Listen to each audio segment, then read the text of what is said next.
zona donde las placas chocan, permite la formación de la cordillera, aparte, claro, de los sismos y los volcanes, etc. Digamos que ese es el proceso interno más importante. Una vez que se formó la cordillera, ¿no? Ahora, las fuerzas internas tienen nombres precisos, se puede hablar de pirogénesis, orogénesis, se puede hablar de vulcanismo, ¿no? Pero en términos globales, por eso yo les decía, la ubicación en una zona de convergencia ha permitido la cordillera. Sobre la cordillera, que es el relieve estructural básico, los agentes exógenos, recuerden que las fuerzas exógenas son la meteorización y la erosión, y dentro de ello podemos hablar de la acción de los procesos erosivos, que son más notables, ¿no? La acción de los vientos, la acción de las lluvias, la acción de los ríos, la acción del mar. Entonces, como en el Perú hay variedad climática, yo puedo decir que en la costa hay una acción marina, pero también hay una acción fluvial, ¿no? Los ríos actúan sobre esa zona generando relieves importantes. Que en la sierra también yo tengo la acción fluvial, es decir, los ríos que transcurren, por ejemplo, desde la sierra hacia la costa, van a formar en su recorrido relieves, ¿no? Como tenemos nosotros nevados o glaciares, y los glaciares también avanzan y retroceden, los glaciares también han formado relieves. Como tenemos una zona hacia este lado oriental con abundantes precipitaciones y numerosos ríos, en la selva también vamos a encontrar la acción pluvial, la acción fluvial, ¿no? Por ejemplo, si yo me pongo a mirar la selva baja, con estos numerosos meandros, definitivamente en la selva baja lo que más ha predominado es un proceso de depositación o sedimentación fluvial, como lo puso San Marcos en un examen, ¿no? Las terrazas de la selva baja se han formado, o la selva baja es un gran relleno aluvial, decía, ¿no? Es una zona que se ha ido rellenando por los sedimentos transportados por las lluvias, por los ríos. ¿Ya? El término aluvial hace referencia a material acarreado, ¿no? Acarreado por lluvias, por ríos, por otros agentes externos. Entonces, en el Perú vamos a encontrar una variedad muy grande de relieves. En el caso entonces de la costa, bueno, la costa es esa franja angosta que vemos aquí, cuya mayor amplitud es en la costa norte, en la costa central es más angosta, y en la parte sur prácticamente no hay costa, ¿no? Porque miren, si nos acercamos un poquito más, allí vemos cómo prácticamente la cordillera llega al litoral, ¿no? O sea, la costa en la zona de Arequipa es bien angosta, ¿no? Comparado de repente a los otros sectores. ¿Ya? Acá se ve claramente cómo la cordillera está un poco más pegada a la zona litoral, que de repente si nos vamos al sector de la costa central, ¿no? Hay un mayor espacio entre cordillera y litoral, ¿no es cierto? Se puede notar aquí la amplitud de la costa. Y si me voy obviamente hacia la zona de la costa norte, la diferencia es más notable, ¿no? Entre lo que llamaríamos parte de la cordillera y la zona costera, la amplitud justo aquí en Piura, ¿no? Es mucho mayor. ¿Ya? Vamos a ver entonces que en la costa está esa franja angosta, ¿no? Donde encontramos relieves muy importantes. Tenemos nosotros como uno de los relieves importantes los tablazos. Recuerden que los tablazos son las llamadas terrazas marinas, formados por procesos de movimientos epirogénicos. ¿Se acuerdan qué es eso? ¿Qué es eso de los movimientos epirogénicos? ¿Ya? Voy a buscar, justo en la clase anterior había hecho un archivito, no sé dónde se ha grabado. Las fuerzas internas tienen dos grandes procesos, ¿no? Si nosotros queremos hablar de las fuerzas internas, podemos hablar nosotros de, por eso le decía, los movimientos, el tectonismo o el diastrofismo, que abarcaría los movimientos epirogénicos y orogénicos. No sé dónde se grabó el archivo. Bueno, volviendo entonces, sí, a ver, algo así rapidísimo, ¿ya? Algo rapidísimo porque si no se nos va a ir el tiempo. Ya, yo les decía que todo proceso de construcción involucra tanto las las fuerzas, o sea, todo relieve involucra tanto las fuerzas internas como externas. ¿Ya? Las fuerzas internas son la base, digamos, de la construcción del relieve y las fuerzas externas lo que hacen es modelar el relieve, ¿no es cierto? Dentro de las fuerzas internas yo voy a poder encontrar a los movimientos, o perdón, a lo que se conoce como el diastrofismo, o también se le llama tectonismo. Y al otro gran proceso interno es lo que se conoce como el vulcanismo. ¿Ya? Vulcanismo. Dentro del diastrofismo yo encuentro a los movimientos epilogénicos, ¿no? A los movimientos epilogénicos, dentro de los cuales podríamos destacar a la isostasia, ¿no? Ese equilibrio que hay entre el cial y el cima. Y el otro tipo de movimientos dentro del diastrofismo son los movimientos orogénicos. Orogénicos vinculados sobre todo a la formación de cordilleras, ¿no? A la formación de cordilleras. ¿Ya? Entonces, la tectónica de placas como proceso es un proceso, vamos a llamarle así, general. ¿Ya? Es un proceso general. La tectónica de placas es un proceso general. Y si nosotros ya le queremos poner nombre específico a esos procesos, bueno, le llamaría yo diastrofismo o vulcanismo. Incluso dentro del vulcanismo, recuerden, yo podía hablar de vulcanismo intrusivo y extrusivo, ¿no es cierto? ¿Ya? Entonces, los tablazos serían el único relieve de la costa que sería formado principalmente por fuerzas internas, como la isostasia, los tablazos. La mayor parte de los relieves de la costa van a aparecer formados por las fuerzas externas. Recuerden que dentro de las fuerzas externas, la clase pasada hemos hablado de la meteorización y de la erosión, ¿no? Y quizás donde se ampliaba mucho más la formación de relieves era aquí, porque la erosión implicaba el arranque, recuerden, el arranque, el transporte y la depositación de materiales. Entonces, en el proceso de erosión, ya, en el proceso de erosión, yo notaba que dependiendo del relieve, por ejemplo, si el relieve era pues con pendiente, ¿no? Predominaba el desgaste, y si el relieve era plano, predominaba la depositación de materiales, ¿ya? ¿A qué voy con esto? Que, por ejemplo, si nosotros nos vamos a la zona andina, en la zona andina predomina la fase de desgaste, ¿ya? La fase de erosión o la fase de desgaste. Por eso que vemos cañones como erosión fluvial, valles en U como erosión glaciar, etcétera, ¿no? Y en los terrenos llanos predomina más la depositación o la sedimentación, como quieran llamarlo, ¿no? La depositación o también la sedimentación. Entonces, esto de aquí recuerden que no era exclusividad, pero sí era un aspecto importante a tener en cuenta.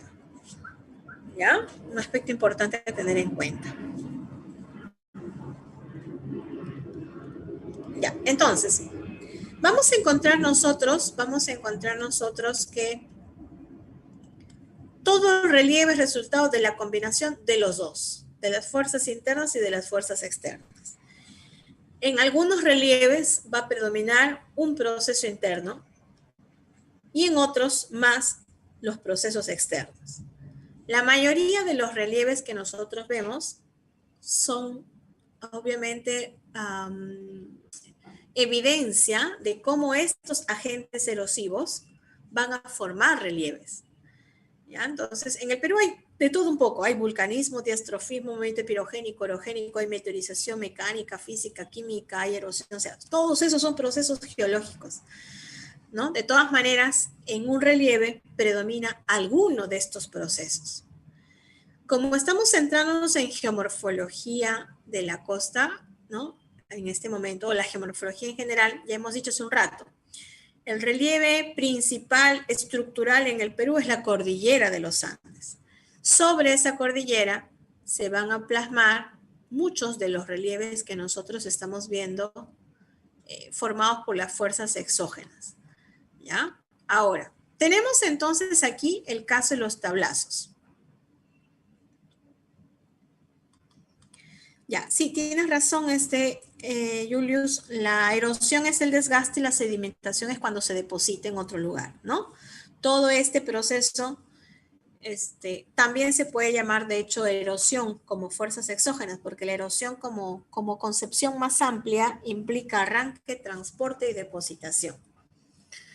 ¿Ya? Los tablazos no se forman por erosión, vean ustedes, se forman por movimientos epirogénicos. Si queremos darle un nombre preciso, el nombre preciso les decía que es isostasia. ¿Qué cosa es isostasia? Bueno, normalmente si yo tengo, por ejemplo, una cordillera, una montaña, y yo veo que la montaña aparentemente termina ahí, realmente no termina ahí, sino que tiene una especie de raíz en la parte de la corteza. Por la propia acción gravitatoria, si yo, por ejemplo, le aumento peso acá, en el cial, esto se va a hundir, ¿ya? Si yo le aumento peso aquí, esto va a alcanzar mayor profundidad. ¿Cómo puede aumentar el peso, profesora? De repente hay una glaciación y el glaciar pesa y esto se hunde. Pero, ¿qué pasa si en vez de aumentar el peso, se le quita el peso? ¿Qué es lo que está ocurriendo hoy en día, no? En vez de aumentar los glaciares están reduciendo. ¿Qué va a pasar? Que este terreno que estaba hundiéndose ahora se va a elevar. A este proceso de hundimiento o de elevación de grandes zonas de la corteza, simplemente por equilibrio gravitatorio, se le llama isostasia. ¿Ya? Ojo, acá no hay fallamiento, no hay nada, simplemente por el hecho de que se ha liberado peso de la corteza, se puede elevar. ¿Ya? En cambio, cuando yo hablo de fallamientos, eso ya es otro proceso. A ver, volviendo a mi cuadrito que estaba haciendo. ¿Dónde están los fallamientos? Aquí. En la isostasia. La isostasia es un movimiento epirogénico. En los movimientos orogénicos yo puedo encontrar cordilleras y también puedo hablar de fallamientos. ¿Ya? O sea que esas fallas donde se hunden o se elevan, eso es movimiento orogénico. En cambio, ese ascenso y descenso de la corteza sin que haya fractura de por medio, simplemente por equilibrio del peso de la corteza, yo le llamo isostasia. ¿Ya? Sí, son varios nombres en los procesos geológicos, pero no es lo mismo. Entonces, en el tablazo, repito, ya se borró lo que había hecho, creo, ya se borró. En el tablazo, ¿qué pasa? Que la corteza, la costa, ha ido perdiendo peso y entonces se ha ido elevando. Al elevarse la costa, terrenos que estaban en algún momento bajo el mar, ahora están emergidos. Yo me voy a mi mapa ya, aquí, y entonces me doy cuenta, miren, que el zócalo es amplio acá. ¿Por qué? Porque este sector de la costa, se ha hundido. En cambio, este sector de la costa se ha elevado o se está levantando lentamente. Esto es lento, es 1 centímetro por año. Entonces, estas zonas de la costa en algún momento han estado bajo el mar. ¿Ya? El proceso de elevación progresiva ha permitido que ahora aparezcan así. Ahí están, miren, negritos, lobitos, ¿no? El alto, ¿ya? Estas son zonas que en algún momento han estado bajo el mar. Se está elevando la costa, ¿ya? Pero, repito, este es un proceso lento. Eso es isostasia. ¿Ya? Eso es isostasia. Entonces, en algún momento, estos tablazos como zorritos, lobitos, negritos, máncora, etcétera, han estado bajo el mar. Cuando están ahora emergidos, pueden ser lugares con importantes recursos de hidrocarburos, en este caso el petróleo. ¿Ya? Ahora sí, ¿está claro? ¿Saben qué cosa es? Si queremos darle nombre específico a esto, yo le llamaría isostasia, ¿ya? Esto es isostasia. ¿Sí? Solamente que el nombre genérico es movimiento epirogénico. El nombre específico ya es isostasia. Y esto no es por fuerza exógena, sino fuerza endógena, solamente por equilibrio gravitatorio. ¿Ya? Listo. Los otros relieves de la costa ya son netamente formados por fuerzas exógenas, o sea, por desgaste o por depositación, ¿ya? Fuerza exógena. Pero como la costa tiende a ser plana, lo que más va a predominar en la costa, les decía, es depositación o sedimentación. Los desiertos, bueno, tienen su vinculación con la frialdad del mar, con de repente, pues, la altitud de la cordillera, pero si queremos darle una precisión, podemos decir que en los desiertos, la mascota, ¿ya? En los desiertos predomina la depositación eólica. Sí, con ustedes es que siempre mi mascota le gusta figurar, ¿no? Ahora es Thomas, no es Sasha. Ya, sí, pues le gusta figurar a la mascota. Tenemos entonces, miren, que en los desiertos predomina un proceso de sedimentación o depositación eólica. Pero si hablamos de causas macro, de por qué en la costa peruana o la costa peruana es desértica, recuerden que eso tiene que ver con factores climáticos como la frialdad de la corriente y la altitud de la cordillera de los Andes. ¿Ya? Ahora, la mirada del desierto ha cambiado, ¿no? Es decir, el desierto antes era una zona inhabitable, improductiva, ¿no? Hoy en día los desiertos ya son habitados y encima tienen formas de aprovechamiento muy, muy diversos, ¿no? Nosotros vamos a encontrar que los desiertos, por ejemplo, se usan para extracción de materiales de construcción, para establecer bases militares y hacer prácticas, para asentamientos poblacionales, ¿no? Para crianza de aves de corral, para hacer turismo.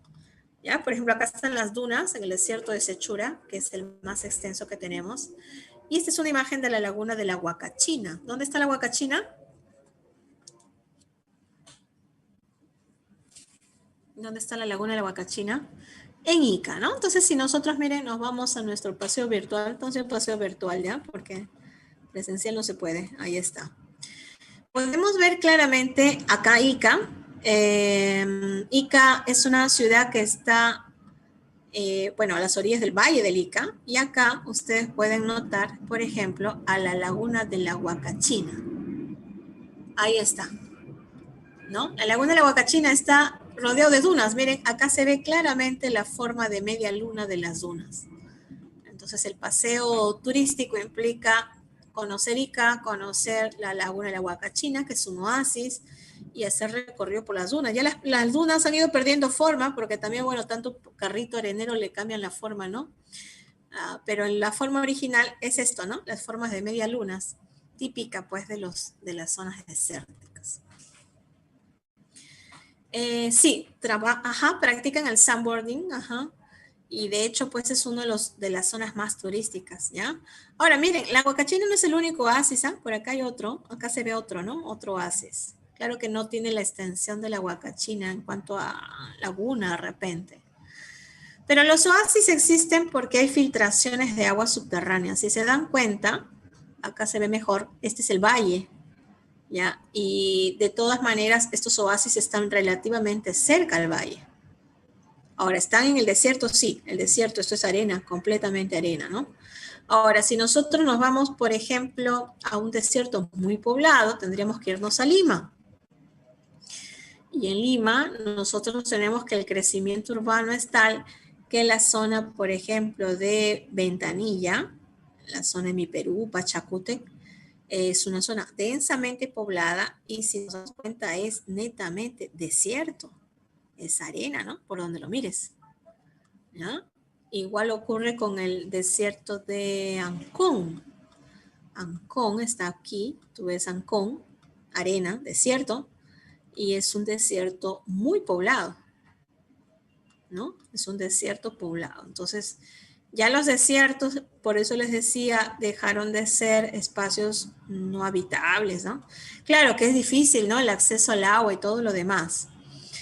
Ah, sí, sí, John, tienes razón. En el caso de la Huacachina, yo les dije que la Huacachina se ha formado por las filtraciones de agua subterránea, pero hoy como se usa intensamente el caso del agua en el Valle del Ica, ya prácticamente la laguna de la Huacachina se está alimentando con agua potable, ¿no? Ya no tanto natural, ¿no? Sí, pues sí, eso es cierto.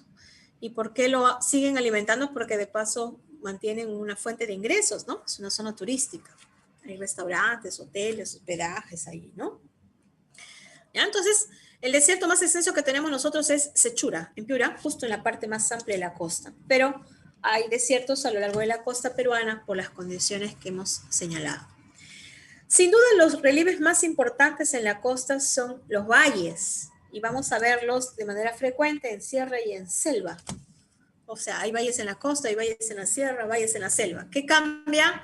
Lo que cambia es el tipo de producción, lo que cambia es el clima, que hace que los suelos sean distintos también, ¿no es cierto?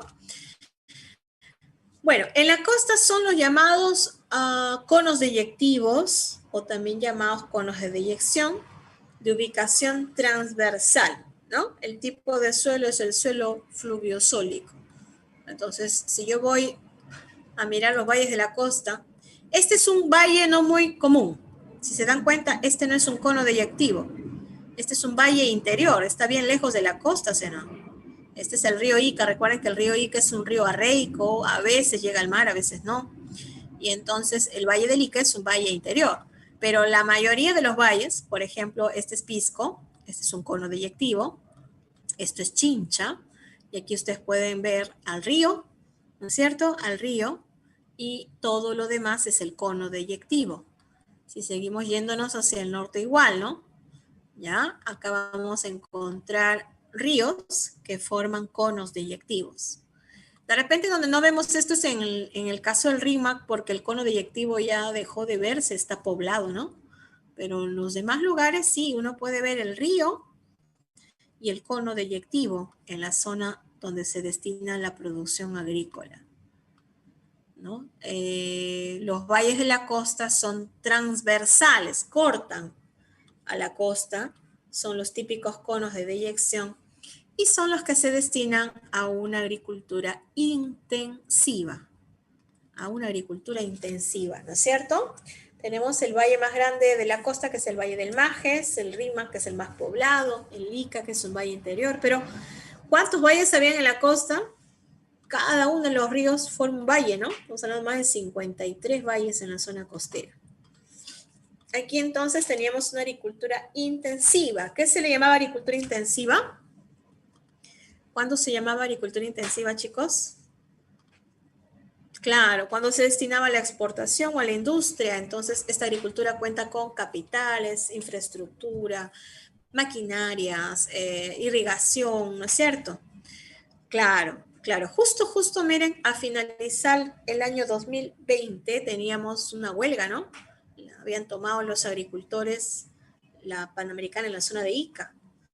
Y la manifestación era en contra de la explotación que se da por las agroexportadoras. O sea, en la costa no es que haya agricultores que tienen sus tierritas y sus parcelitas, no, ahí hay grandes extensiones de tierra donde hay fuerte inversión extranjera y lo que se tiene son trabajadores asalariados, ¿no? En esas grandes zonas agrícolas. Ya, se dice valle, porque el río Jequetepeque forma el valle del Jequetepeque. O sea, cada uno de los ríos de la costa va a formar el valle, ¿no? O sea, por ejemplo, yo digo el valle del Rímac, aunque ya no veo valle, pero la ciudad está asentada en el valle del Rímac.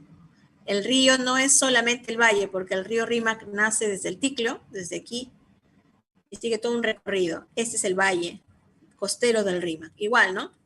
Yo veo acá, por ejemplo, este es otro valle. A ver qué río tenemos por acá.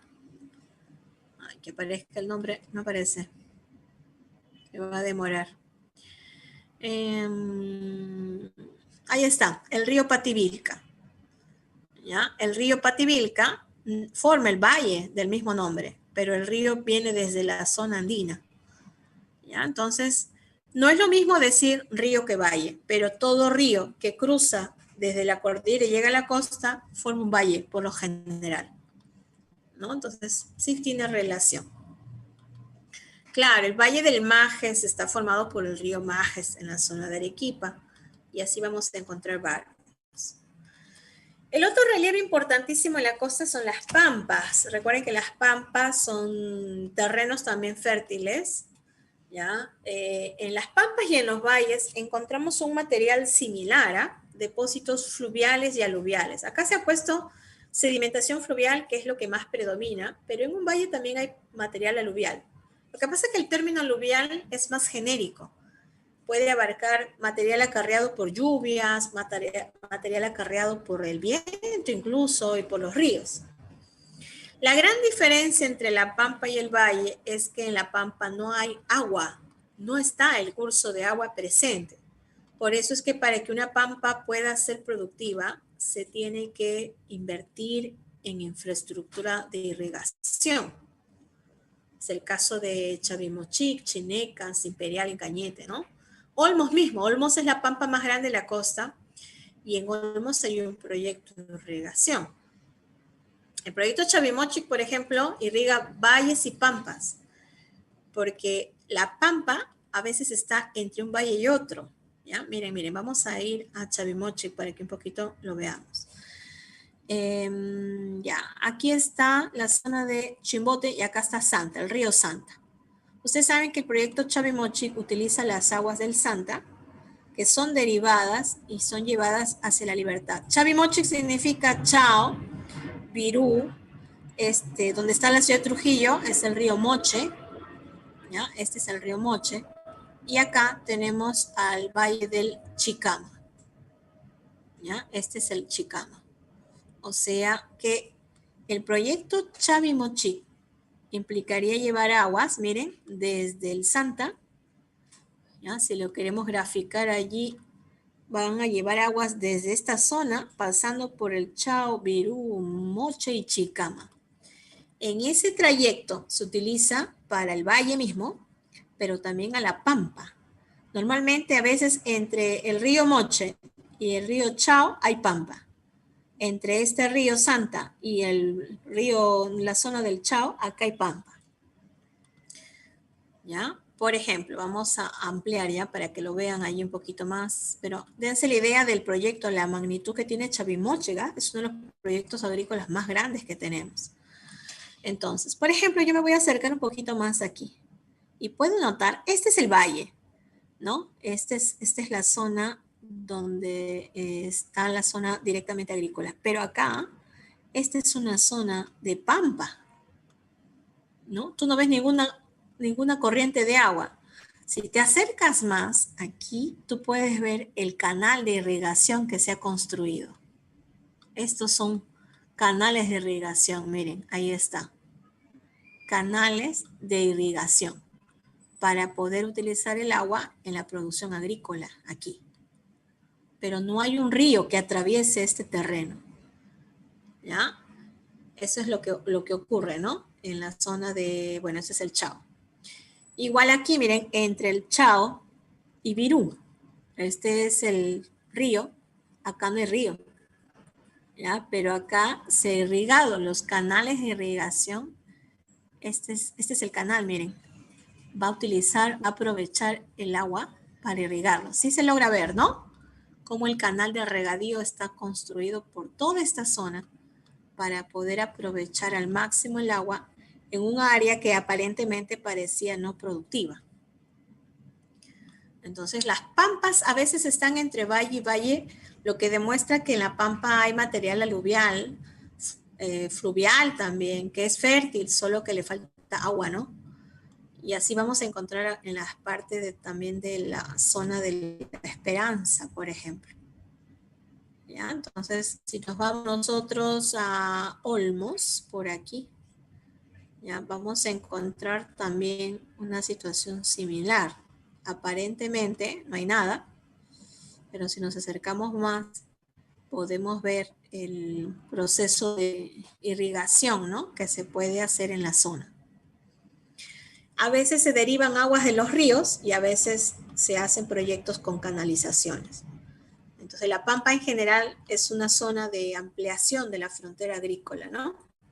Zona fértil, pero le falta agua.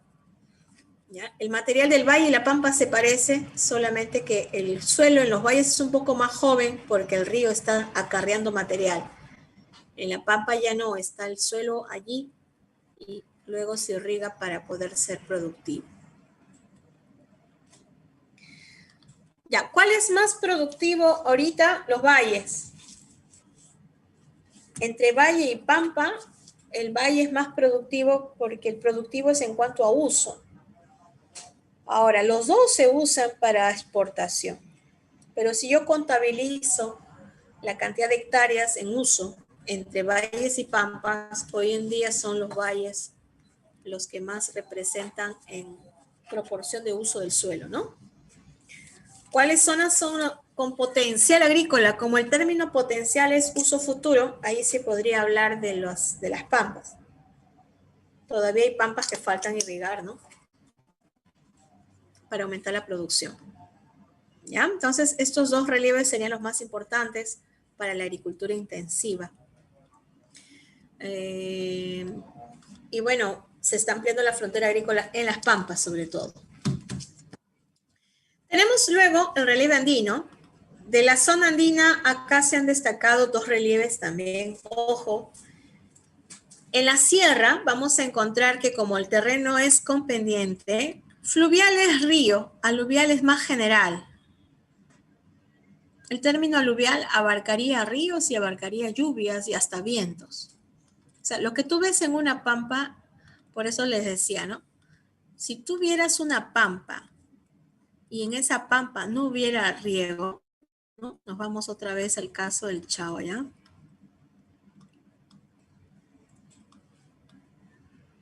Si tú te das cuenta y miraras esta zona sin riego, aparentemente esta zona parecería un desierto, ¿no? Si no tuviera riego. Ya quienes hacen estudios del suelo saben que el desierto, a diferencia de la pampa, es que el desierto es pura arena. ¿Qué ocurre? Que cuando la pampa no se riega, progresivamente puede irse cubriendo de arena y con el tiempo de repente ya va a perder su capacidad de producción. Pero si yo comparo la arena propiamente con el material que está aquí, esto no es netamente arena, ¿no? Tiene rocas, sedimentos, tiene grava, ¿no? Entonces se puede irrigar y producir. Entonces, el material aluvial es un término más genérico. Aluvial puede implicar que las lluvias, los ríos, los vientos han depositado materiales. En la pampa hay más aluvial que fluvial. En el valle, como el río está presente, el río transporta constantemente sedimentos, por eso decimos que en el valle predomina lo fluvial. Ojo, predomina. Pero no es que solo haya fluvial, en el valle también habrá aluvial, en algún momento las lluvias también transportan materiales, ¿no? ¿Ya? Una cosa es predominancia y otra cosa es, les decía, que sea solo exclusivo para ello. Ahora, en la zona andina, yo les dije hace un momento cuando vimos el esquema de que si nosotros veíamos este proceso, en las zonas planas, lo que más hay es sedimentación y depositación, fluvial, marina, eólica, etcétera, ¿no? Y que en las zonas con pendiente, lo que más hay es un proceso de desgaste. Así que en la zona andina, yo voy a decir que predomina más el desgaste. pero tampoco es una cuestión solo exclusiva de desgaste, ¿ya? Sí, tienes razón, Nicole. Las Pampas pudieron haber sido un valle en el pasado. Ajá. Sí, sí tiene sentido esa conclusión. Ahora, en la sierra, si bien el terreno es más abrupto, más accidentado, de todas maneras los ríos se erosionan, pueden formar cañones, pero también depositan. Así que en la sierra yo también puedo decir que un valle es formado por sedimentación fluvial, ¿no? También es formado por sedimentación fluvial. Lo que pasa es que ya los valles interandinos están ubicados altitudinalmente más arriba, ¿no? Están en la zona de Quechua. Y el clima ha favorecido ya no tanto la formación de suelos fluviosólicos, sino en las tierras se habla de los suelos castanosólicos. De todas maneras, como son zonas de sedimentación fluvial, son zonas fértiles, ¿ya? Y que se aprovechan obviamente para la agricultura. En la sierra el más importante de todos los valles es el Valle del Mantaro. ¿Por qué? Por su extensión, ¿no es cierto? Si yo me voy a la sierra, miren, me voy ahora a la sierra, ya no estoy en la costa los valles son transversales. ¿Ya? Yo quiero de repente, ay, ahora sí se colgó. A ver que retorne la función. Ya, si me voy, por ejemplo, ahí está Lima. Esta es la carretera central, Atucana, San Mateo, Molococha. Ahí está. Luego paso el Ticlio, llego a La Oroya. Y por aquí, ¿no? La Oroya, encuentro, miren, Jauja, Concepción, Huancayo. Ahí está. O sea, si yo me acerco, ahí está Huancayo. Huancayo es la ciudad andina más grande, ubicada a las orillas del Mantaro. Este río que yo veo acá es el río Mantaro. Ahí está. Y entonces, si se dan cuenta, el río Mantaro va a formar zonas que se aprovechan muy bien para la agricultura, pero también los valles andinos van a ser zonas muy pobladas. Miren el tamaño de la ciudad de Huancayo, ¿no? Es una de las ciudades más grandes en la sierra. ¿Ya? Entonces, los valles interandinos, si se pueden mirar un poco la forma, están ubicados entre cordilleras, ¿no? Uno de los valles más importantes, bueno, este está entre la cadena central y occidental. Este es el valle interandino más grande. ¿Ya? Vean ustedes, toda la zona de Jauja, Concepción, están también dentro del valle del Mantaro. Ahora, no solamente los valles interandinos están aquí, ¿eh? Yo puedo encontrar valles interandinos a este lado, sí, pero los valles interandinos de este lado son más chiquitos, más estrechos. Por ejemplo, el Rima nace por aquí, sigue todo un recorrido y luego llega hasta el mar, ¿no? Los que residen en Lima están en el curso bajo del Rímac. Pero aquí, por ejemplo, Chosica, estas zonas de San Bartolomé, ¿no? Son el curso medio del Rímac. Y aquí también hay valle, solo que es un valle más estrecho, ¿no? En todo caso, los valles interandinos, repito, que están acá entre la cadena occidental y la central, son los valles más extensos y más importantes. Pero en los dos vamos a encontrar igual, ¿no? Actividad agrícola, concentración poblacional. Claro, el caso de Cusco también, ¿no? La zona de Cusco es otro valle interandino, el valle del Urubamba. Igual ubicado entre cordillera, ¿no? La cadena central y la cadena oriental. Entonces, en cuanto al origen, es el mismo, el río forma los valles. Sin río no hay valle, eso sí, olvídense, no puede haber valle si no hay río presente. Así que todo río puede formar un valle interandino, en este caso, o puede formar un valle de repente en la costa, o puede formar un valle en la selva. La diferencia también es en el tipo de agricultura, ¿no? En la costa es intensiva, en la sierra es extensiva. Sí, por eso dice fluvial, ajá, Juan, ajá, sedimentación fluvial. La agricultura extensiva entonces era la que se destinaba principalmente a lo que es a consumo interno, a lo que es, ¿no? El autoconsumo o la agricultura de pan y en bar. Acá también hay ganadería, Recuerden que si usted se va a Cajamarca, usted se va a Huancayo, usted se va a Cusco, ¿no? Los valles de la sierra, aparte que hay una producción agrícola para el consumo interno, también se cría ganado vacuno. Por eso que usted puede comer su rica mantequilla, ¿no? Traer queso, manjar blanco, ¿no? Entonces, hay actividades agropecuarias. Claro que la agricultura es más de tipo extensiva, ¿no? Comparativamente hablando al caso de repente la costa. Las vacas, el ganado vacuno, ¿no? En cambio, si nos vamos a las mesetas son terrenos más altos. Los valles están en Quechua, clima templado, 3.000, 2.500 metros más o menos. La meseta, en cambio, está a por encima de los 3.800. Su clima es más frío, entre templado frío a frío seco, de tal manera que ya no es muy útil para la agricultura, pero sí vamos a encontrar allí potencial ganadero. ¿Ya? Recuerden que en las mesetas crece lichu, los pastos naturales, y ahí se puede criar ganado vacuno, ya no vacuno por el frío, sino más ovinos o camelios sudamericanos, ¿no? Llamas, alpacas, vicuñas, etc. ¿Ya? Entonces, esa es la diferencia. En la zona de la sierra, yo encuentro los valles como los relieves de mayor uso para la agricultura y la ganadería de vacunos. También en los valles se concentra población, por eso que las ciudades más importantes de la sierra están en los valles.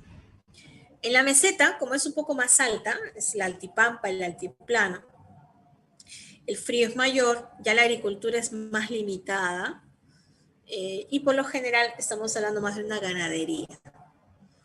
¿Ya? Por ejemplo, la meseta del Bombón en Junín es la más alta, está a más de 4.300 metros, pero Junín es una zona importante de producción de ovinos, igual que Collao, ¿no? Uno. Entonces, ese es el otro tipo de aprovechamiento que se le va a dar en la zona andina. ¿Ya? Ahora, en la sierra no solamente hay valles y mesetas, están los pasos o abras, están los cañones, ¿no?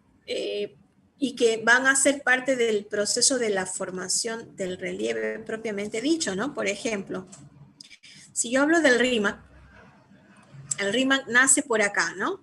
En la zona del Ticlio, Morococha, el Ticlio, por aquí nace. Estas lagunas que están acá son parte de la presencia glaciar. El glaciar, recuerden ustedes, puede formar los llamados valles en U. Este es el caso del Ticlio, ¿no? Es un valle glaciar que hoy se utiliza para la carretera central, ¿ya? Pero en sí esta es una zona que en algún momento fue ocupado por el glaciar y que el glaciar ha formado una especie de camino para conectar aquí la zona, bueno, ¿no? O la carretera, perdón, está en ese lugar un ratito. ¿Ya? Si ven el paisaje, ahí se ve, ¿no? Todavía cuando nieva. Y si nos damos cuenta, más o menos es un valle en U, ¿no? No sé si se pueden dar cuenta un poquito la forma que tiene, ¿ya? Solo que, claro, hoy está siendo muy aprovechado para las carreteras. Ahora, yo me vuelvo a alejar. El río Rímac les decía que nace en estas lagunas y luego se va a ir desplazando hacia la parte baja, ¿ya? Toda esta zona. Entonces, en su recorrido, por ejemplo, va a formar en la parte alta, también alta media, un cañón. Miren, vamos a buscar al cañón del Infiernillo. ¿Dónde lo vamos a ubicar, ya? Vean ustedes, ¿no? Ahí está, en esta zona. Entonces, está en el curso alto. Si nos vamos a la zona del cañón, igual podemos notar la estructura vertical, ¿no? Ya, a ver, miren, nos vamos a acercar un poquito, sino que quiero... Aquí se puede notar desde esta vista la estructura vertical, ¿no? Es el río, ahí está la carretera, pero ahí está el río Rima. Se ha abierto camino también y ha formado lo que sería pues el cañón. Ahí está, ¿no? Si lo vemos de cerca.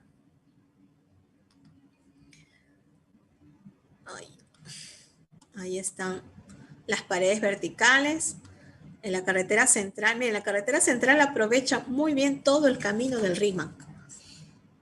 ¿Ya? Los ríos, sí, claro, ahí cruza el tren, ahí está el tren, hay túneles allí, y todo este tramo es el tramo de la carretera central, pues, ¿no? Es el tramo de la carretera central. Entonces, por eso yo les decía que como el terreno es accidentado, los ríos van a formar relieves. Más abajo, o sea, rumbo hacia la costa, ya vamos a encontrar, les decía, valle interandino, por ejemplo, en la zona de San Bartolomé, ¿no? Valle interandino, esto es un valle interandino del Rímac. Y luego ya en la parte de la costa, ya nosotros tenemos el cono deyectivo, que ya no parece cono deyectivo porque se ha poblado, ¿no? Pero así como ocurre con el Rímac, ocurre con casi todos los ríos que vemos aquí. ¿Ya? Entonces vamos a encontrar que en la sierra, por eso les decía, en la sierra, yo puedo encontrar no solamente valles y mesetas, le hemos dado importancia porque, son los más aprovechados, ¿no? Pero en realidad también hay los valles en U y los cañones como relieves andinos. ¿Ya? Esa es la diferencia. Sí, yo sí vivo por el Callao. Ajá. Ya, ahora, en la selva vamos a diferenciar la selva alta. La selva alta, como es todavía la parte más baja de la cordillera, vamos a encontrar también acción fluvial. Los ríos, recuerden que los ríos son los agentes exógenos con mayor capacidad modeladora y niveladora. Así que es bien difícil que podamos plantear relieves que no tengan que ver con los ríos. Vean ustedes que hasta ahora son los ríos los agentes que forman los valles en la costa, son los ríos los que forman los valles de la sierra, los cañones de la sierra, ¿sí o no? Y si hablamos de la selva, en la selva alta también los ríos están formando los valles, ¿no? Los valles longitudinales. Como el clima es distinto, los cultivos varían. Acá tenemos cultivos de exportación, como el café, el cacao, valles como el Guayaga, el Quillabamba, el Chanchamayo, ¿no?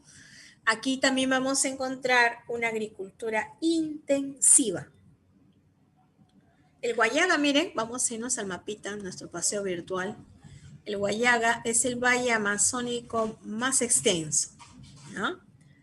Aquí está, sí pueden notar la cadena central y la cadena oriental, ¿la notan un poquito? La última cordillera, ¿no? Entonces, esto que usted ve aquí es el río Guayaga. Toda esta zona, ¿no? Es el río Guayaga.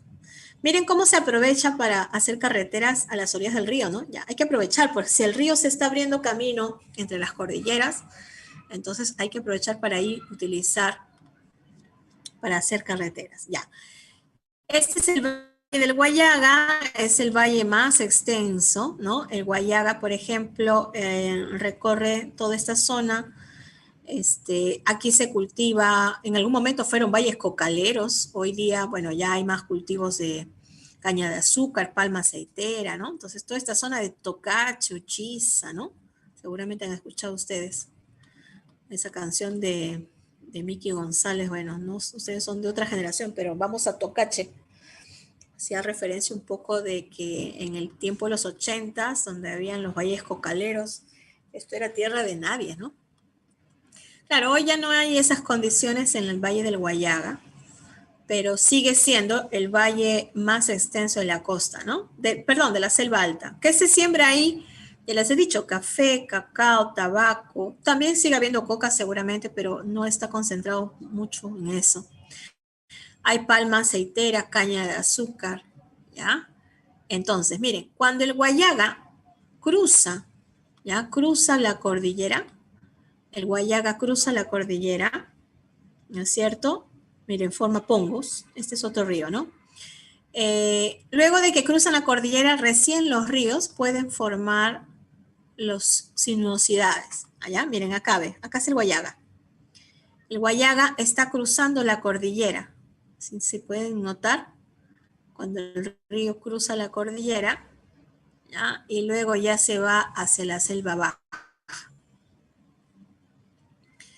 Los pongos tienen aprovechamiento hidroeléctrico, pero también tienen aprovechamiento para carreteras. Miren, acá ustedes ven a Pucallpa y aquí ustedes ven a la zona de Tingomaría. Para ir de Tingomaría a Pucallpa se usa la carretera central. Este es el último tramo de la carretera central. Y vean que se usa el camino que ha hecho el río. ¿Ya? Acá miren, miren, miren, acá se dan cuenta ustedes cómo esta es la cordillera oriental, la más baja. El río está cruzando la cordillera, ¿ya? Y aquí está formando un pongo. ¿Sí se nota? Ahí se nota mejor, ¿no? La carretera está usando el mismo camino que se ha hecho el río. El río cruza la cordillera y aquí está formando un pongo. Esta es la zona que le conocen como el boquerón, ¿no? Del Padre Abad. La ducha del diablo ya es la catarata. O sea, la ducha del diablo es la catarata, ¿no? El velo de la novia, ¿no? Que son zonas también turísticas cuando uno viaja por la carretera central. Sí, son cataratas, pero vean cómo el río cruza y luego ya tiene ese recorrido meándrico, ¿no? En la selva baja, a Guaitía y llegas hasta la zona de Pucallpa, ¿no? Ahí está. Sí, los pongos pueden aprovecharse para eso. Ya, la Merced no está aquí, esto es Ucayali. Si tú quieres ir a la Merced, es por acá, ¿no? La carretera central, Lima, ya estás aquí en la zona de La Oroya, bueno, cruzas La Oroya, ahí está, ¿no? San Ramón, La Merced. Esa es la carretera central. Acá está Huancayo, ¿no? Jauja, y ahí está la Merced San Ramón. La selva de Junín. Claro, hay selva de Junín, selva de San Martín, selva de, perdón, Pasco, Guano. ¿Ya? La selva alta, porque si hablamos nosotros de selva baja es Loreto principalmente, ¿no? Ucayali. Acá pueden ver los departamentos de repente, no sé si los logran ver. Ahí está el límite, ¿no? ¿Ya? Esto es Loreto. O sea, Loreto, Ucayali y Madre de Dios tienen selva baja. O sea, si yo le quiero limitar ahí, miren, más o menos, ¿ya? Vamos a ponerle así, ya un poquito exagerando. Esto es selva baja. Y el resto, que está aquí todavía verde, ¿no es cierto? Sería selva alta. Entonces, ahorita estamos hablando de los valles y de los pongos, que estarían situados aquí, en selva alta. ¿Ya? En la selva baja ya no hay pongos, o bueno, hay una excepción, ¿no?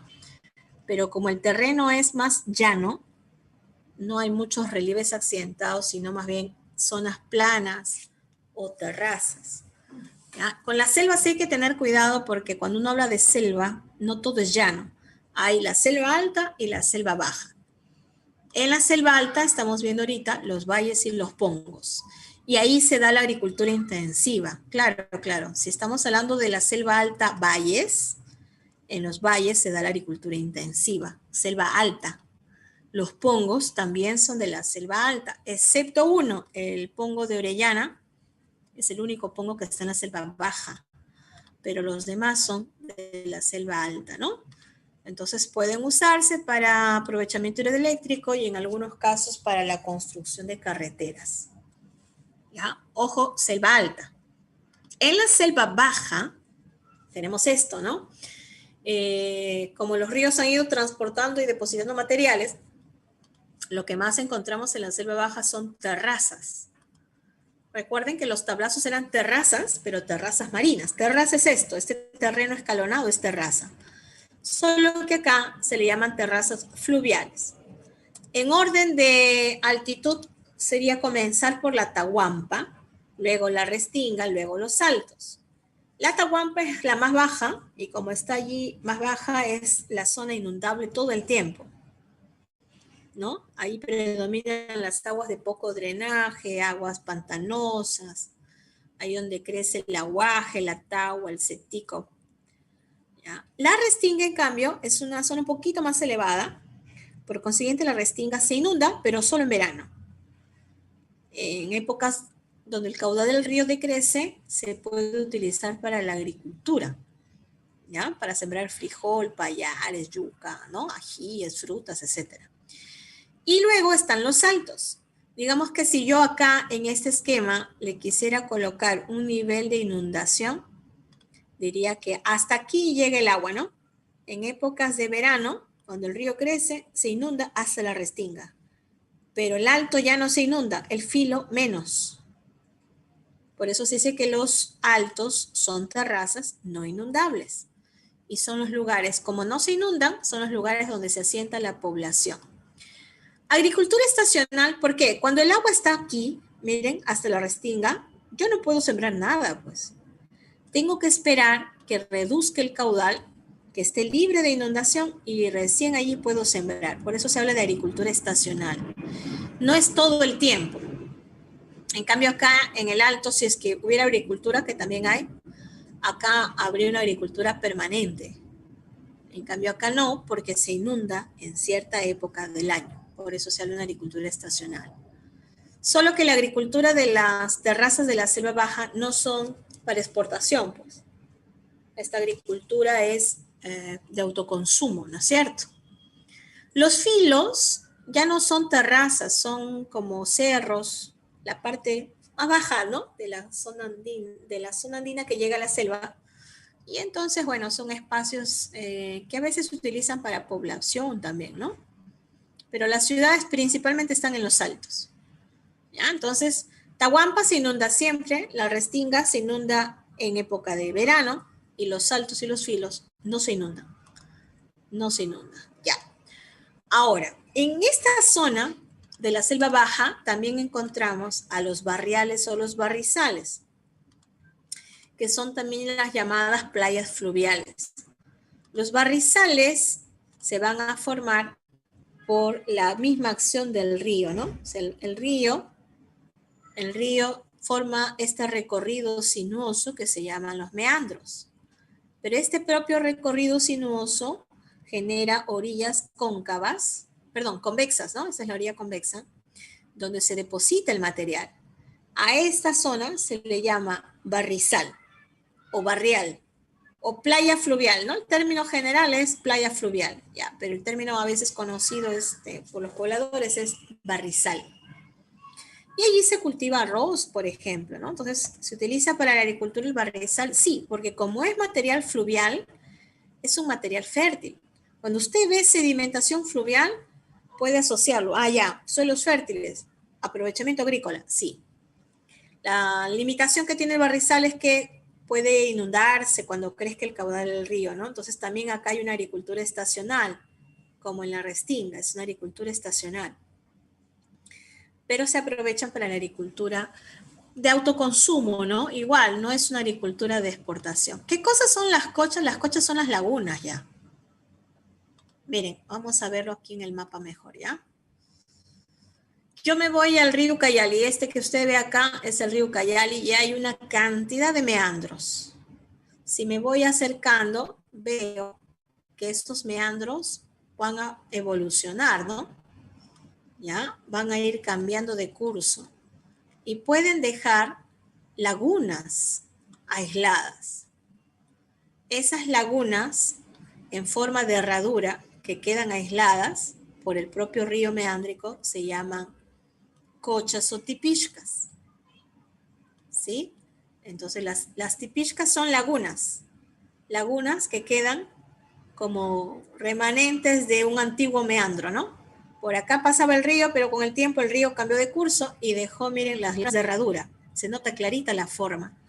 Los lagos de herradura, o también conocidos como tipixcas, son lagunas. Pero las lagunas de herradura, o los lagos de herradura o tipixcas, son parte del propio recorrido meándrico, ¿no? Es muy común en la selva baja, ojo, baja. ¿Por qué baja? Porque en la alta, como hay pendiente, el río no transcurre lentamente, no puede formar meandros. En cambio, cuando el terreno es plano, el río puede transcurrir lentamente, formar meandros, y al formar meandros puede formar las lagunas, ¿no? Las tipixcas o las cochas. ¿Sí? Ahí se nota claramente la forma de herradura de las lagunas. Entonces, eso sí, las cochas son parte de la selva baja, pero son lagunas, no tienen uso agrícola como de repente sí los otros relieves. ¿Ya? Listo. ¿Alguna duda, pregunta hasta allí, chicos? Vamos a ver cuál es el problema, cuál es el detalle, de repente algún enunciado que nos generó tal vez alguna confusión, ¿ya? Ahora sí, ya todos terminamos, listo, podemos entonces comenzar con la resolución de la práctica. A ver, veamos la pregunta número 1. En relación a los valles de la costa, dice, identifique las proposiciones correctas, ¿ya? ¿La 1 es correcta o no? ¿Son conos deyectivos? Sí, ¿no es cierto? Los valles son conos deyectivos o también se les llama abanicos fluviales por la forma que tienen, ¿no? Por la forma que tienen. ¿Son producto de la sedimentación o depositación aluvio-fluvial? Les dije que sí. Vamos a encontrar material aluvial, aunque lo que más predomina en los valles es la acción fluvial. De todas maneras, hay sedimentación aluvial. Son conocidos como valles transversales, también son conocidos como valles transversales, por la forma que tienen, cruzan a la costa, ¿ya? Y por eso se les llama valles transversales. Aquí la confusión tal vez pudo ser por el término aluvio, ¿no?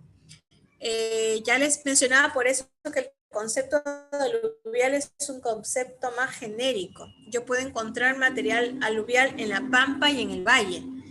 Ahora, que en el valle predomina más lo fluvial que lo aluvial, sí, pero es un material que puede estar presente en diferentes relieves de la costa. Ya, algunos se han confundido en cono deyectivo. Es que forma, miren, el cono deyectivo es la depositación en esta forma cónica, como podemos ver un poquito en la imagen. Y casi todos los valles de la costa tenían esta forma, ¿no? Sí, solo que algunos, como el caso del Valle del Río, ya habían sido poblados, ¿no? Pero sí tienen esa forma de conos deyectivos. ¿Ya? Listo, aprendido entonces. Por eso les digo, no se preocupen, se confundieron aquí, ya saben. Costa, valles transversales, conos deyectivos, abanicos fluviales, donde ha habido una acción fluvial predominantemente. ¿Ya? Ahí la clave era la de 1, 2 y 3. Seguimos. Pregunta número 2.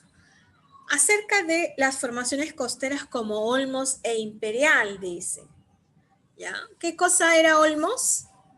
¿Se acuerdan? Ya con eso creo que la respuesta era un poquito más directa. ¿Olmos qué era? Claro, Olmos era una pampa. Era la pampa o es la pampa más extensa de la costa. Entonces, las pampas son áreas que pueden ser productivas siempre y cuando se irriguen, ¿no es cierto? Así que ahí serían las pampas ricas en depósitos aluviales. No son abanicos fluviales con grandes depósitos de agua porque lo que más le falta a la pampa es agua. ¿Ya? Los fosfatos y las sales no están en las pampas sino en las depresiones. Y bueno, no es un desierto propiamente, es un área que le falta agua, pero no es un desierto, no es una zona de depositación de arena. ¿Ya? Entonces la 2, a veces nos ocurre que la respuesta es tan directa que a veces dudamos de la respuesta, ¿ya?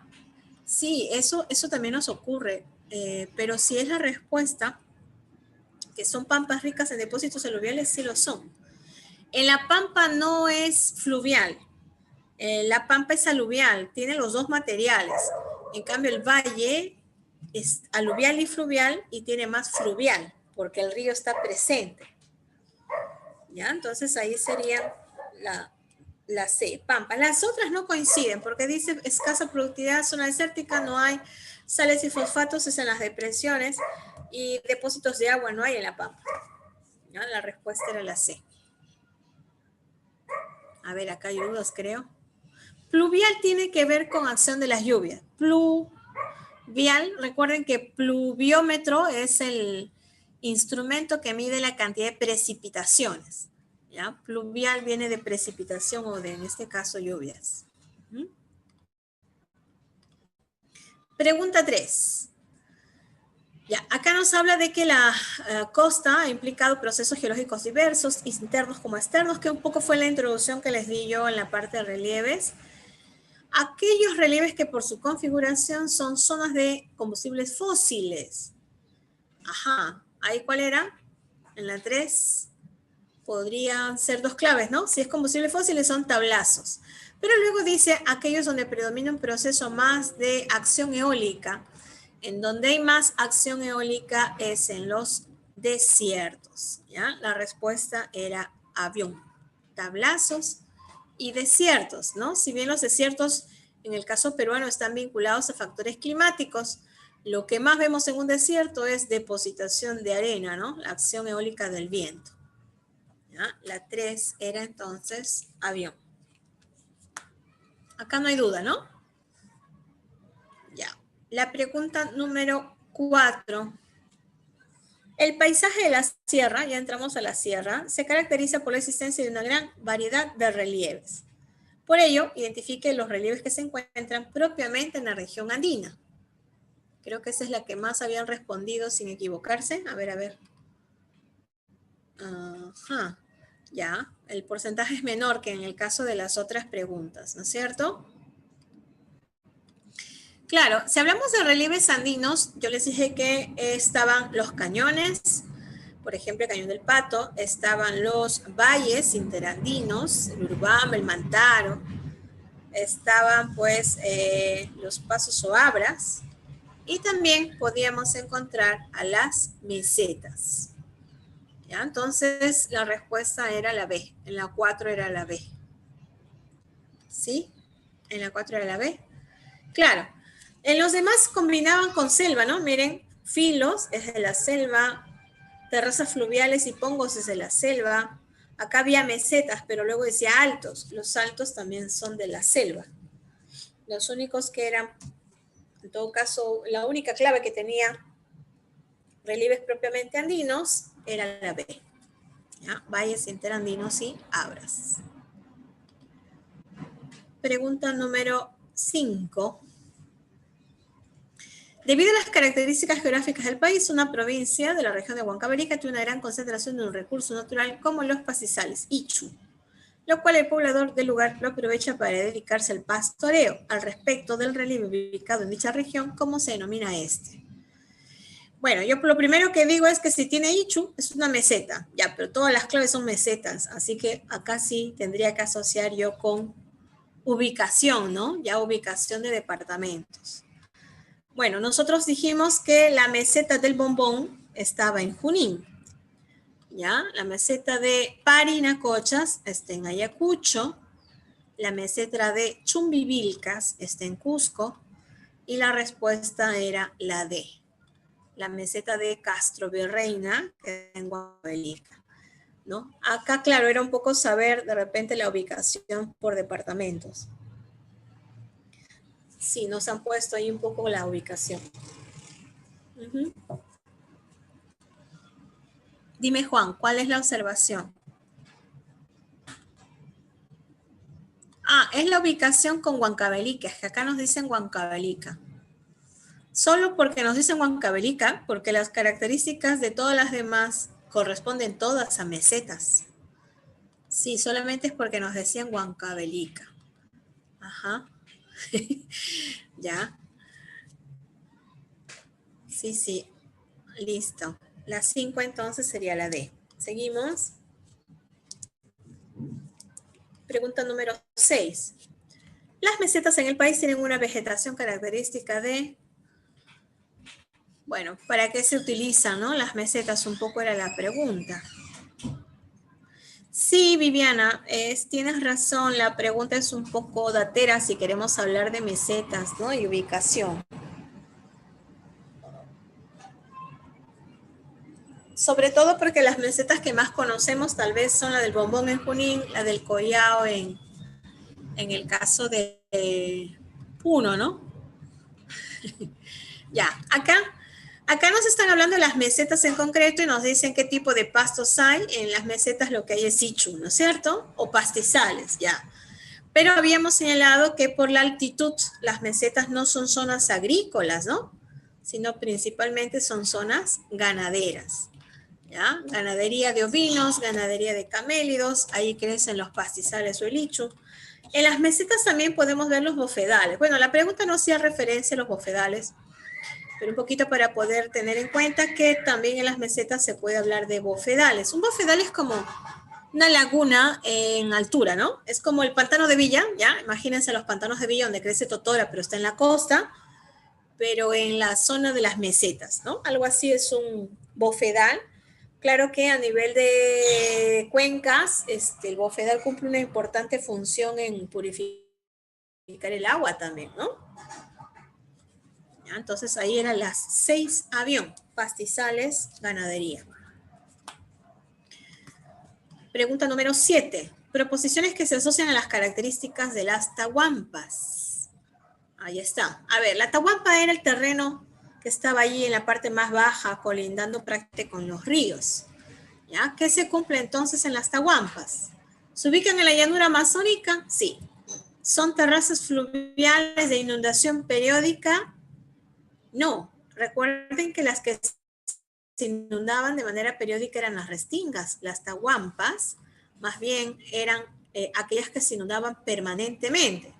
Por eso dijimos que la tahuampa era el lugar donde estaba, pues, poco drenaje, aguas negras, ¿no? ¿Ya? Justo como están inundadas, no puede haber actividad agrícola, pues. Donde hay agricultura es en la restinga y en el alto. ¿Presentan acumulación de aguas negras? Sí. Así sería la secuencia. La respuesta entonces sería 1 y 4. ¿Ya? 1 y 4, la D. ¿Está bien? ¿Alguna duda allí? ¿Alguna duda con la 7, chicos? ¿Está bien?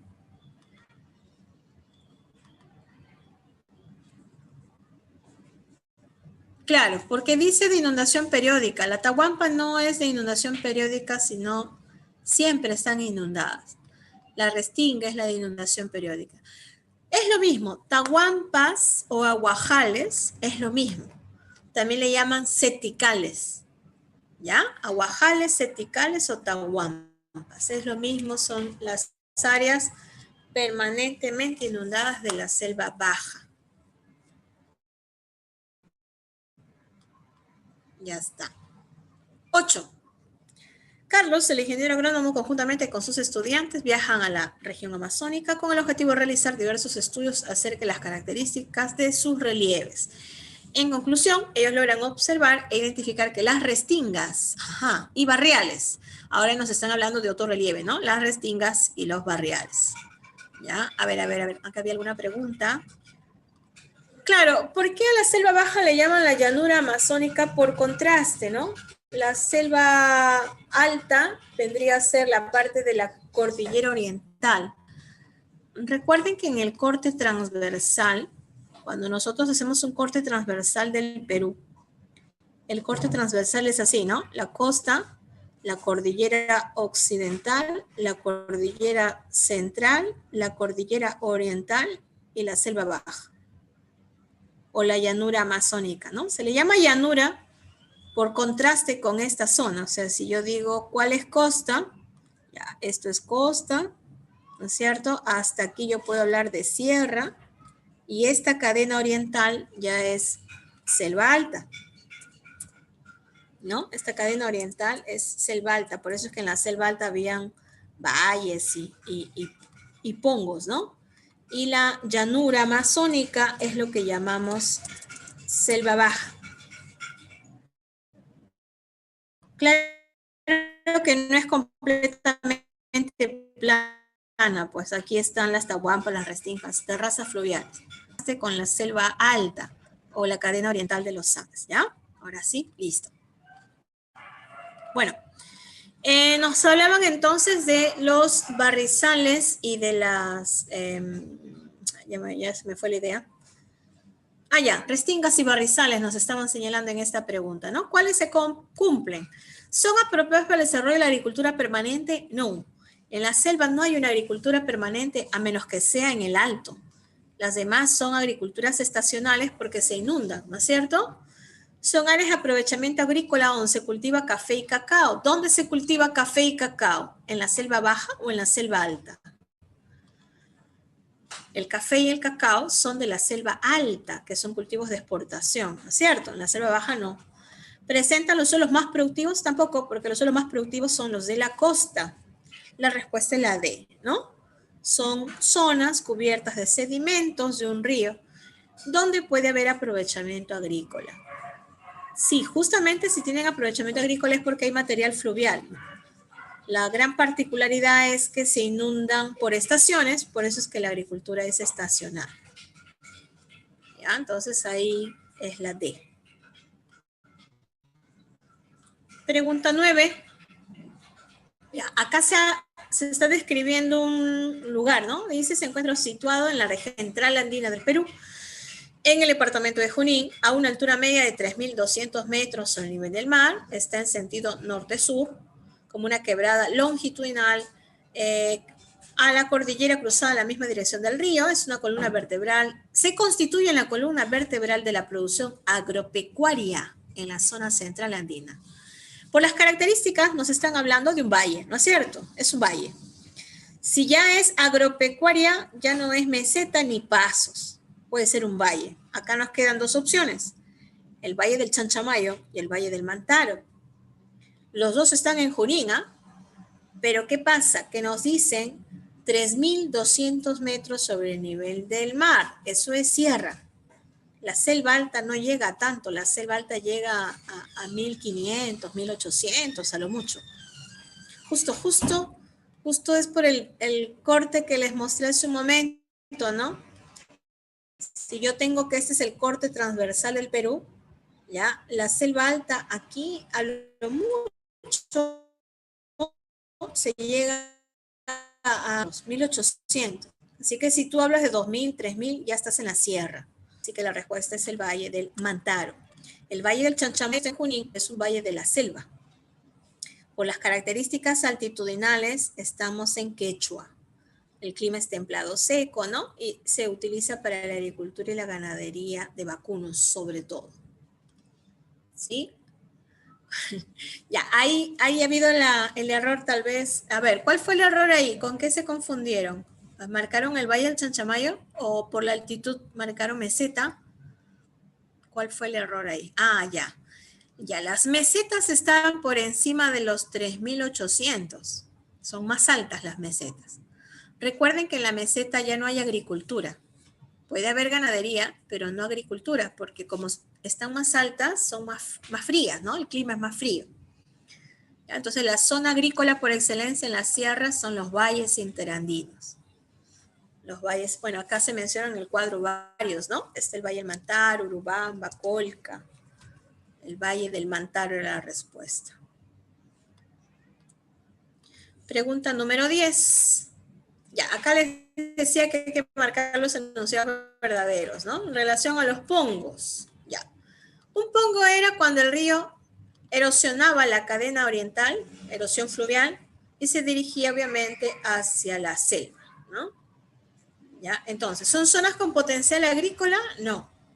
¿Son espacios que se fueron por erosión fluvial en la vertiente oriental? Sí. ¿Presentan un gran potencial hidroeléctrico? Claro, ahí se podrían construir las centrales hidroeléctricas. ¿Algunos se han aprovechado para construir carreteras? Sí, yo les mostré el caso del Boquerón del Padre Abad, ¿no? Para ir de Tingomaría a Pucallpa, ¿ya? Entonces, los ríos, recuerden que cuando los ríos se dirigen hacia la selva, se borró, ahí está, cuando el río, ¿no? Erosiona la cadena oriental, aquí, ¿no es cierto? Para dirigirse hacia la selva baja, aquí está formando un pongo, ¿ya? Ahí está, miren, cruza la cordillera para irse hacia la selva baja, ya. En la selva baja ya estaban los meandros, pero el pongo es cuando el río cruza la cordillera oriental. ¿Ya? Bueno, aquí era la respuesta correcta, 2, 3 y 4, menos el uso agrícola y ganadero. A ver, ¿alguna otra duda aquí?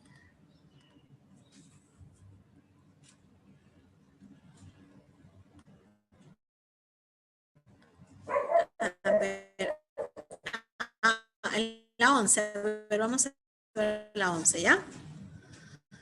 El agua es por pantanos y zonas con mal drenaje, donde predominan los suelos permanentemente o temporalmente inundados.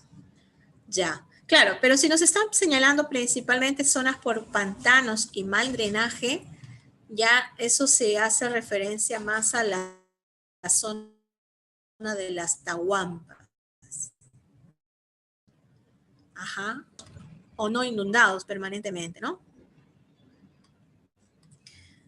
Sí. Claro, acá la duda era porque decía suelos permanente o temporalmente inundados, ¿no? Ahí ha venido un poco la duda. Pero todas las demás características descritas hacen referencia a la tahuampa. Ahí crece, ¿no? Por eso le llama aguajales, tahuampas, aguajales, seticales. Sí, la respuesta es la B, las tahuampas. Y la pregunta número 12, acá era la más difícil, creo que esa es en la que más se han confundido.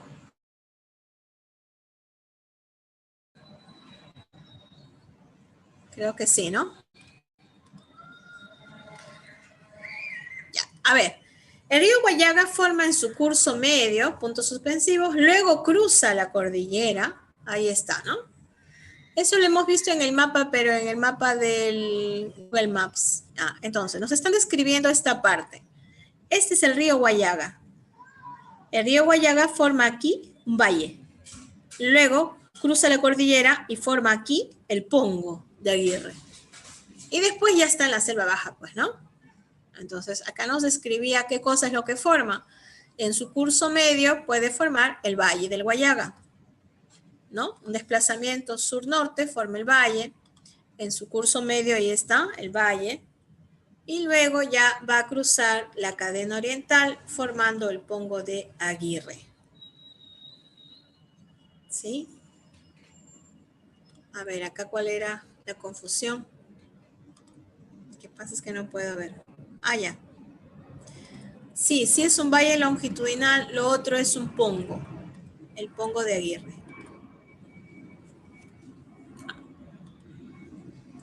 Ya, los valles transversales son los de la costa nada más. Los valles de la selva son longitudinales por lo general. Los valles de la sierra también. Sí, son longitudinales. ¿Por qué? Porque son alargados, ¿no? Justamente en el mapa que yo veo acá, veo, ¿no? O sea, ¿cuál sería el valle en esta zona? O sea, si yo quiero graficar el valle, esto de acá sería el valle, ¿sí o no? El depósito del río. Acá los valles son alargados, ¿no? Son longitudinales. En cambio, en la costa, yo veo que el río cruza así, ¿no? Así cruza la costa. Y entonces, si yo quiero dibujar el valle en la costa, el valle es así. Por eso decimos que los valles de la selva son longitudinales. Claro, no todos, siempre hay excepciones, ¿no? Pero por lo general, por la forma, son longitudinales. ¿Ya? Entonces la respuesta ahí era la C. Listo, chicos. Ya me están pidiendo regresar a la pregunta